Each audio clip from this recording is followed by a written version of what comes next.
I've assembled a team of modern-day Vikings, a team with the most talented footballers from across Scandinavia. Our Vikings are led by manager Thomas Frank. We've got Haaland and Gyökeres up front, Odegaard in midfield, and Hradecky in goal. And this bench is stacked, from Isak and Sørloth to Eriksson and Højlund. The Vikings has to play 8 league games before the knockout stages, and we're starting right here in Switzerland against BSC Young Boys. It would have been one of the easiest wins if we had the Scandinave who loves young boys. What? Gyökeres gets the ball. He sprints down towards the goal. Gyökeres takes the shot. It's saved, but Kulusevski is on it. Rebound goal. The Vikings strike first. 1-0 to the Vikings. But it's not all easy. Young boys push back, and there's a close call after a risky dribble by Christensen. Luckily, they missed. In the dying ends, Isak gets a good through ball from Elanga. He runs with all he has left. He shoots, but it's wide. Thomas Frank couldn't believe it. How did he miss? But it doesn't matter. The Vikings win their first game 1-0. Not perfect, but a win is a win. Next up, Bayern Munich. This is a whole new level of competition. Can the Vikings hold their own against one of Europe's best? Early in the match, Haaland gets the ball with a defender right behind him. He turns, powers forward with a crazy speed. He gets past Upamecano and he scores! What a goal from Haaland. Haaland makes it 1-0 for the Vikings against flipping Bayern Munich. Bro, Haaland is unstoppable. Bayern got talent too, but oh boy, Kane's free kick doesn't even come close. The Vikings get a corner kick. Haaland is in the air, and it's a goal. Haaland scores again. With a 2-goal lead, things are looking good for the Vikings. But then, it's a penalty. Musiala makes a penalty on Odegaard. This is the perfect opportunity to close the match. And boy, oh boy, Musiala isn't happy. But Haaland didn't care. He just smashed it into the top corner to make it 3-0. In the end, Bayern gets on the scoreboard. Kane scores to make it 3-1, but it's too late, and the Vikings take the win. The Vikings are now feeling confident after that 3-1 win over Bayern Munich, but now it's time for Bologna, and they won't make it easy for the Vikings. But Haaland is not wasting any time. He shoots, but the Bologna keeper was ready. Gyökeres sends a perfect pass to Haaland, and Haaland runs towards Bologna's goal with a defender on his back. And Haaland doesn't miss a second time. Gyökeres with the assist, Haaland with the finish. It's 1-0 for the Vikings. It all ends 1-0, and therefore it's another win for the Vikings. They're on fire, and the fans are loving it. The next opponent is Club Brugge, and they means business. Brugge almost scored right away. In the start of the second half, Haaland has a chance, but he just can't find the net. But then, Sørloth, a substitute, jumps. What a header. He scores for the Vikings, and they're up 1-0. But Brugge isn't backing down.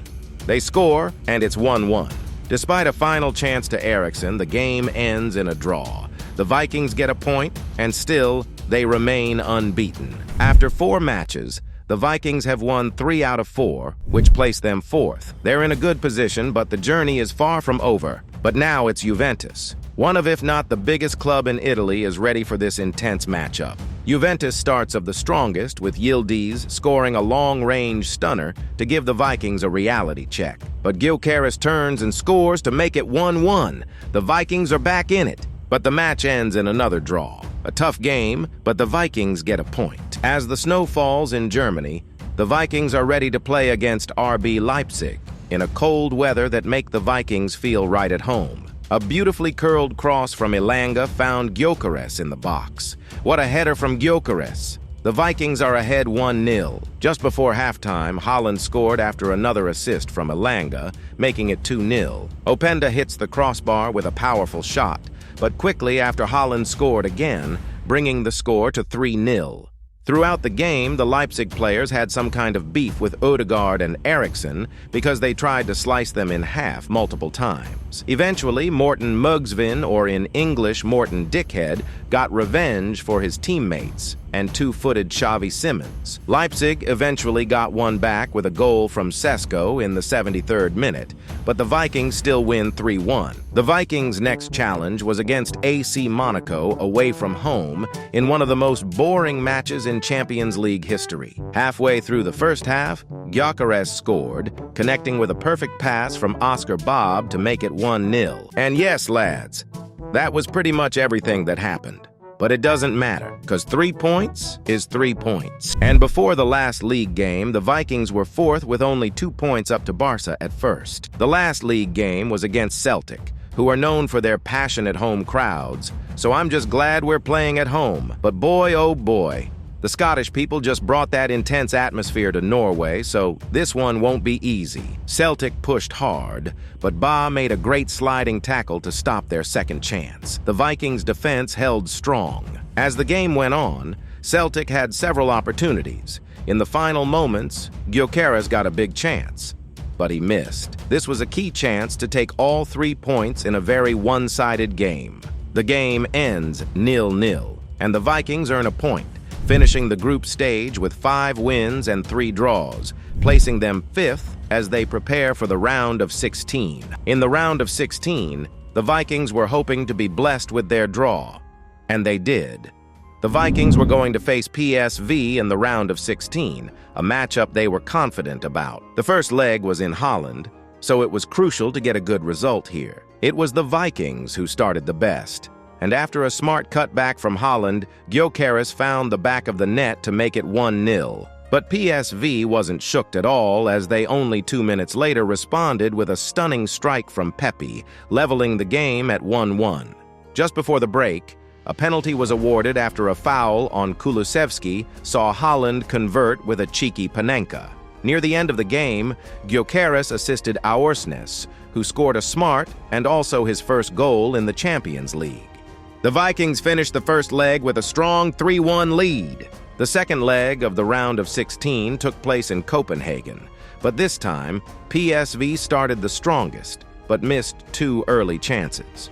Isak also hit the crossbar, sending shivers through the crowd. In the 80th minute, Lozano scored, tightening the aggregate score to 3-2, which meant we had a real game in the last 10 minutes. In the last moments, PSV had a big chance to equalize, but Hradecky made an amazing save, securing the Vikings' spot in the quarterfinals as the Vikings won 3-2 on aggregate. Next up, the Vikings drew Bergamo Calcio, aka Atalanta, who's a very well-organized team. Atalanta took an early lead with Scamacca's strike. In the 34th minute, the Vikings earned a free kick, and Odegaard equalized with a fantastic shot. Just before halftime, Scamacca scored again, putting Atalanta ahead 2-1. In the start of the second half, Gyökeres answered with a brilliant strike, making it 2-2. In the 82nd minute, the Vikings got a corner.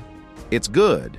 And Holland scored to give the Vikings a 3-2 lead. But only 1 minute later, Scamacca completed his hat trick, leveling the game at 3-3. What a roller coaster. The first leg ends in a thrilling 3-3 draw, leaving everything to play for in the second leg. But the second leg in Italy was just as intense. In the early stages of the game, Hradecky made a save, denying a long-range effort from Mario Pasalic. After a fantastic run and a perfect pass from Isak, Odegaard chipped Karnasecki, putting the Vikings ahead on aggregate. And of course, there's no party without a Holland goal, and now the Vikings is currently winning 5-3 on aggregate.